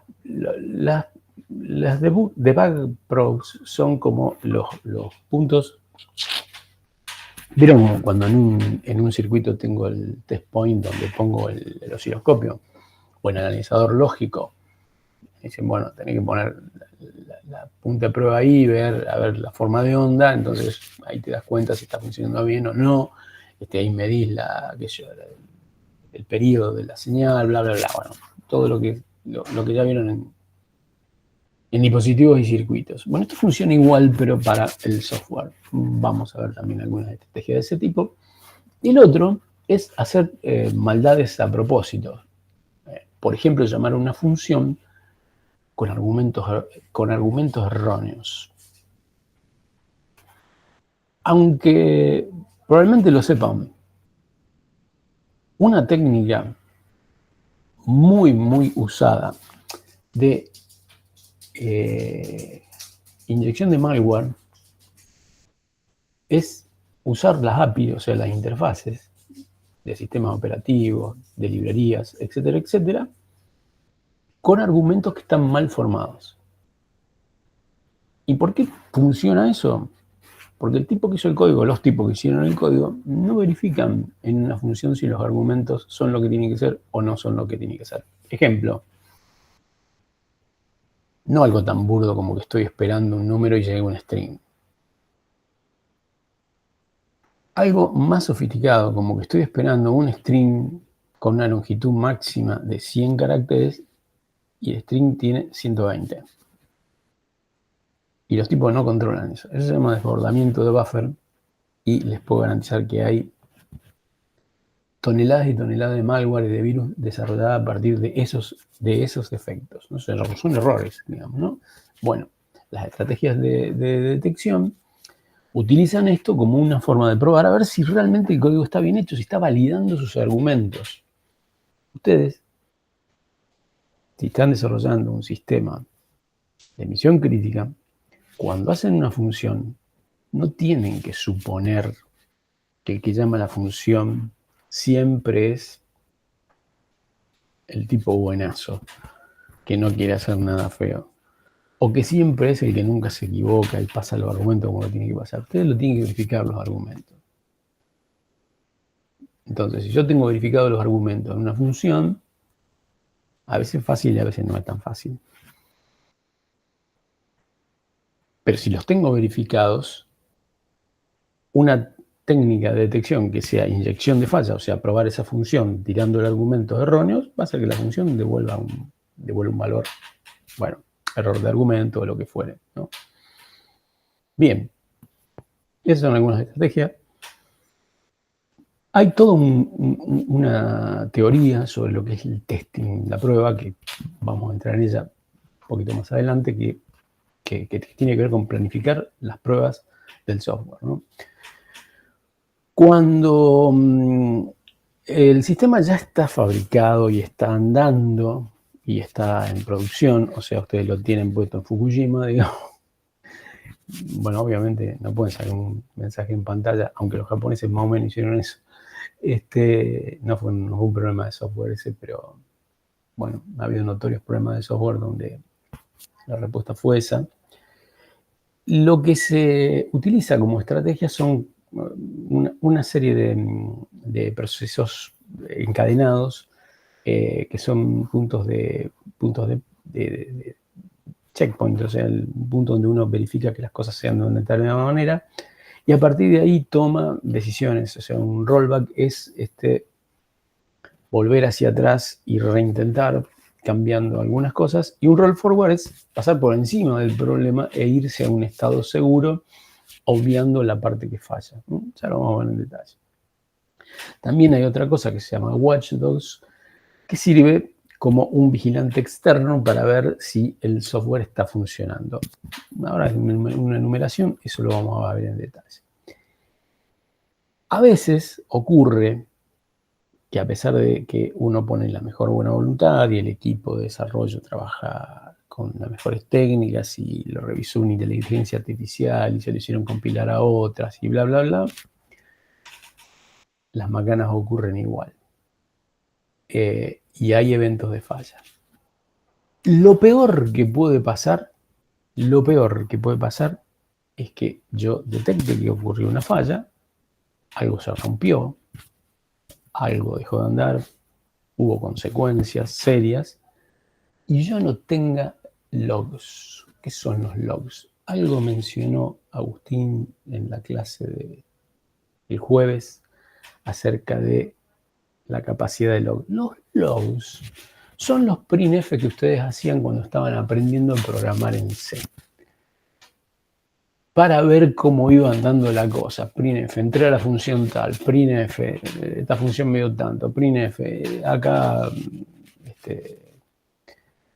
esto dio error. Bueno, son, si ustedes quieren, variantes de printf hacia lugares o hacia canales, digamos, donde esos registros se conservan.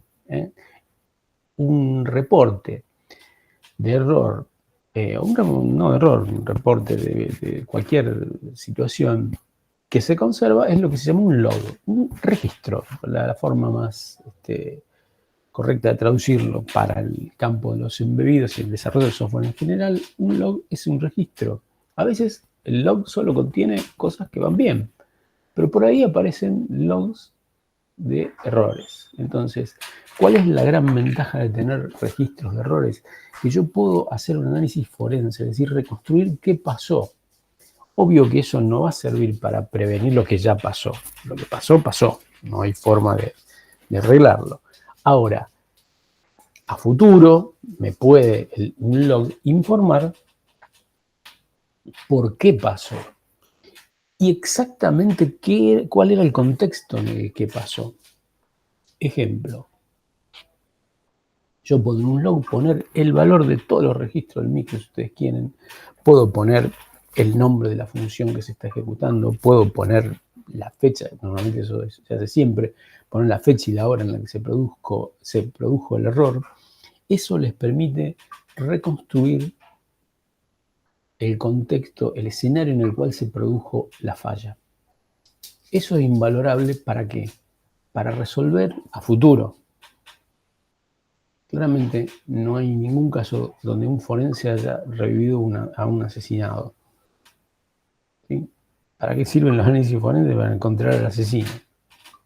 Bueno, si hacemos una analogía, un análisis forense de logs nos permitiría a nosotros detectar qué fue lo que pasó, qué lo llevó al sistema a meterse en ese bolonqui. ¿Se entiende? Ahora, eso sucede mágicamente, sucede porque, qué sé yo, hay un método automático para que lo haga. No, eso se hace en el código. Lo tienen que hacer ustedes en el código. Entonces, en el código tiene que prever que el software que ustedes hacen genere registros. El otro día, en la clase de Zephyr, se mencionó que el sistema operativo les daba un mecanismo que hasta incluso permitía establecer la profundidad, mejor dicho, la precisión, digamos, de esos registros. Simplemente el sistema operativo, en este caso, les da un medio para que ustedes lo guarden rápido y sin perder demasiado tiempo CPU en eso. Porque obviamente si yo voy a abrir un archivo cada vez que tengo que registrar log y escribir, etcétera, etcétera, se me van a ir unos cuantos tics del sistema y voy a perder tiempo. Eso es casi inevitable, pero cuanto más sofisticada la plataforma que tengo, el caso de Zephyr, que me da un formato de manejo de logs bastante sencillo y que se hace en segundo plano, sin perjudicar demasiado la performance de mi programa, ¿no? Entonces, de mi aplicación, básicamente. Entonces, fíjense de que estas estrategias son distintas dependiendo de en qué etapa del desarrollo de un sistema embebido nosotros estamos. Si estamos en el diseño y construcción, si estamos en producción o si estamos analizando qué pasó después de que un producto que está ya instalado y funcionando ocasionó un comportamiento de falla. Recordando siempre que la falla es el alejamiento, digamos, de la especificación. Durante la etapa de diseño y construcción, que es cuando nosotros podemos hacer cosas, podemos hacer cosas en las tres etapas, digamos, pero básicamente donde más esfuerzo tenemos que hacer en el diseño y construcción, es muy bueno seguir una estrategia que se llama diseño defensivo. Asegurar el cero en el arco propio. ¿Vieron cómo hizo Marruecos el otro día? Bueno, o sea, poner 2 líneas de 5 y bueno, tirar un pelotazo para adelante. El diseño defensivo es validar entradas. Por ejemplo, no solamente entradas, salidas también. Por ejemplo, mide un sensor que mide entre menos 10 y más 50. Y me viene 75. Un sensor de temperatura, supongan.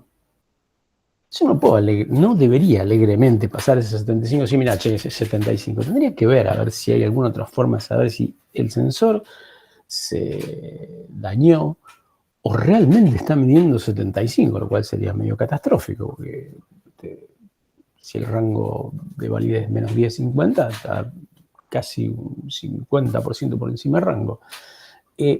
Validar entradas, lo mismo que validar argumentos de una función, es esencial.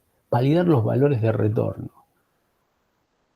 Si yo sé por la naturaleza de lo que hace una función que los valores de retorno, supongamos, dan un número real entre menos tanto y más tanto, y la función me devuelve algo que no está en ese rango, si yo, cuando estoy haciendo el programa, hago la validación, estoy en mejores condiciones de detectar errores en, por ejemplo, el algoritmo de la función. Quizás la función hay algo mal en el código de la función que hace que con una determinada combinación de cosas, el algoritmo de mal.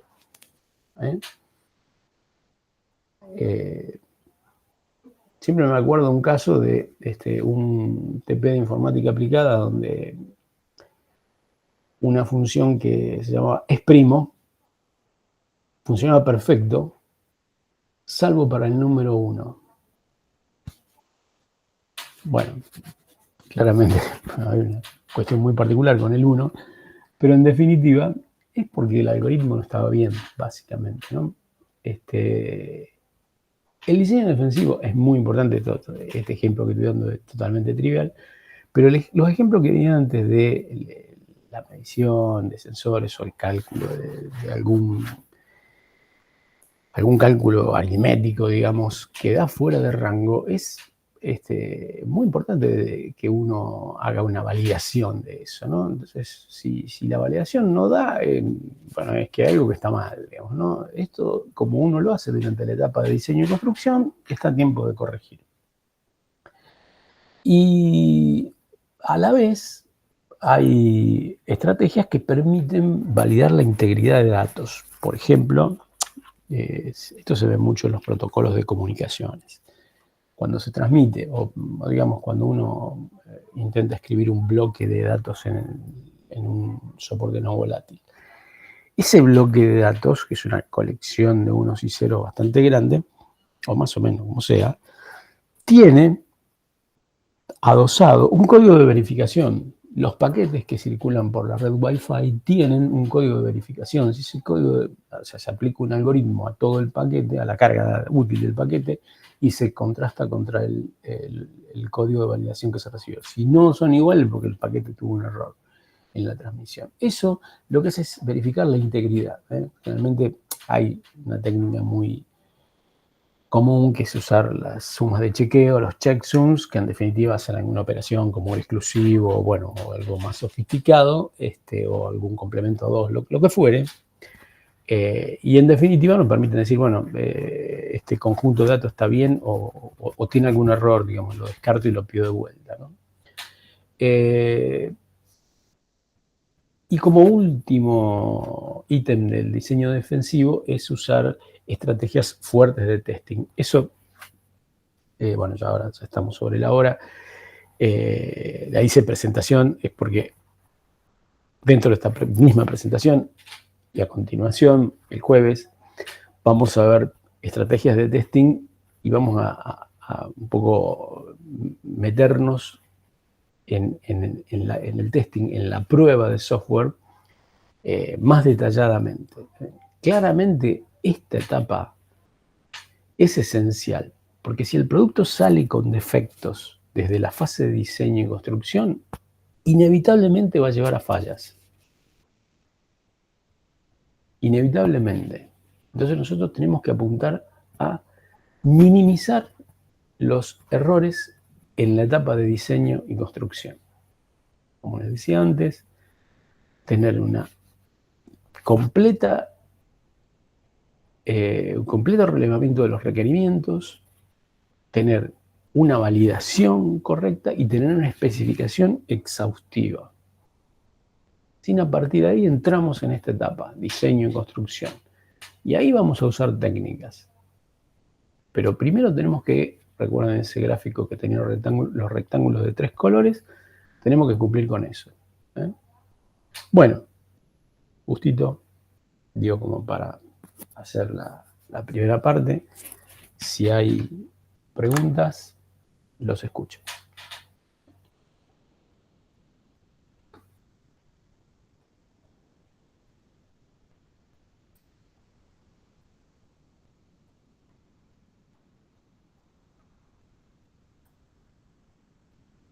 Bien.